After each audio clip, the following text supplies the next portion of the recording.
The night it happened, the air was thick, heavy, like it knew something was about to break. I was home alone. Sarah, my wife, had said she was visiting her sister. I didn't question it. You learn not to question things. After a while, I was just sitting in my favorite armchair, the one with the worn-out leather, trying to read a book, but the words were just swimming on the page. My mind was somewhere else, lost in the static that had become our marriage. Then I heard it, a car pulling up, too fast, its tires crunching on the gravel driveway. Not Sarah's car. I peeked through the blinds. A dark SUV. Lights off. 4 men got out. One of them, I recognized him instantly. Michael. I'd seen him once, dropping Sarah off. She'd called him a work colleague. The way he looked at our house. Though that wasn't a colleague. That was a man staking a claim. My heart started pounding, a frantic drum against my ribs. It's a feeling I know well from my time in the service.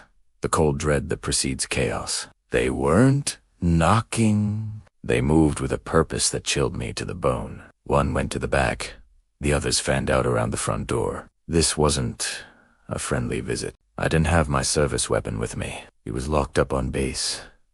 All I had was my wits and the layout of my own home. I slipped out of the living room. My movements silent, instinctive. I grabbed the heaviest thing I could find in the kitchen, a cast iron skillet.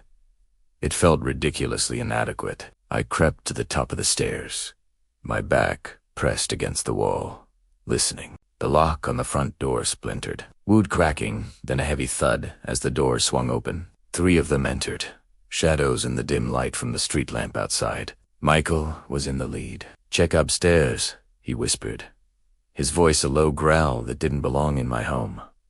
My breath caught in my throat. I couldn't fight all 3 of them, not like these. My training screamed at me. Find, cover, create a bottleneck. The master bedroom. It had a solid wood door and a lock. More importantly, it had a phone. I scurried into the bedroom just as I heard footsteps on the stairs. I shut the door, my hands trembling as I turned the old brass key in the lock. It wouldn't hold for long. I grabbed my cell phone from the nightstand and ducked into the walk-in closet, pulling the door almost shut, leaving just a sliver to see through. My fingers flew across the screen, dialing 911. 911, what's your emergency? A calm voice asked. I whispered, my voice hoarse. There are men in my house. 4 of them. They broke in.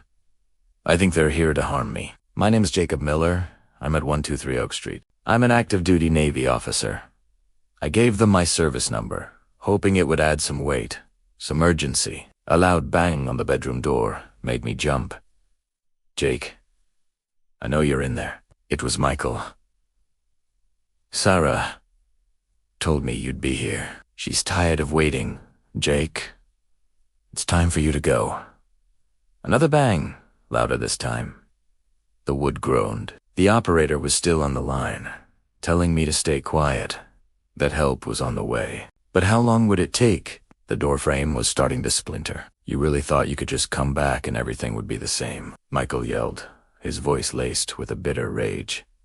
She's mine now. A final, splintering crash, and the bedroom door flew open. I held my breath, hidden in the darkness of the closet. I could see them through the crack. Michael and his 2 friends, spreading out, their figures like menacing ghosts in the moonlight filtering through the window. One of them flicked on the light. It felt like a violation. "Check the closet," Michael ordered. My world shrank to the space of that tiny closet. This was Italiano. I gripped the skillet, ready to go down swinging. My life didn't flash before my eyes. All I could think about was the irony, surviving deployments in far-off lands, only to be taken out in my own bedroom over a lie. Just as a hand reached for the closet door handle, the night erupted. Red and blue lights flooded the bedroom, painting the walls in frantic strokes of color. A voice boomed from a megaphone outside, deafening and distorted. "This is the SWAT team. The house is surrounded. Come out with your hands up." Michael and his friends froze. Panic washed over their faces, replacing the predatory confidence.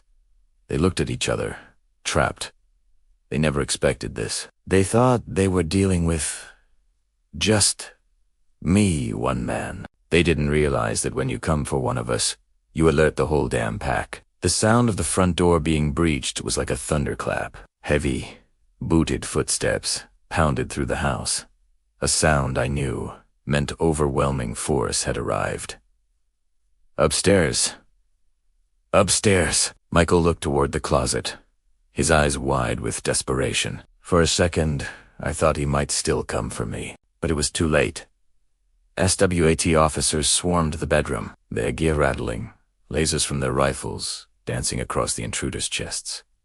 Get down. On the ground. Now, the three of them dropped, the fight gone from them in an instant. As they were being cuffed, one of the officers opened my closet door.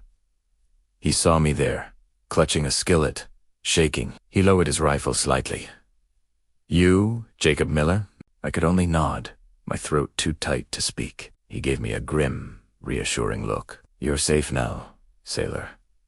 They led me downstairs, past the shattered front door, and the debris of my life. Sarah arrived a few minutes later, drawn by the commotion. She saw the police cars, she saw Michael in handcuffs, and then she saw me. Her face crumpled. The truth was finally out, illuminated by the flashing lights for the whole neighborhood to see. There were no more lies she could hide behind. In that moment, I wasn't angry.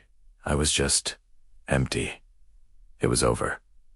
All of it. I stood on my lawn, wrapped in a blanket a paramedic gave me, and just watched. Watched as they took away the men who came to end my life, and watched as the woman I once loved was questioned by police. The sun was beginning to rise, casting a pale, clean light on the wreckage. It felt like the first day of a new, uncertain life. A life I had to fight to keep. Stories like this, they change you. They strip everything down to what really matters. Survival and the strength you find when you have nothing left to lose. If my story resonated with you, if you've ever faced a moment that tested everything you are, please subscribe to the channel and share your thoughts in the comments below. Your stories matter, and I read every single one. Thank you for listening.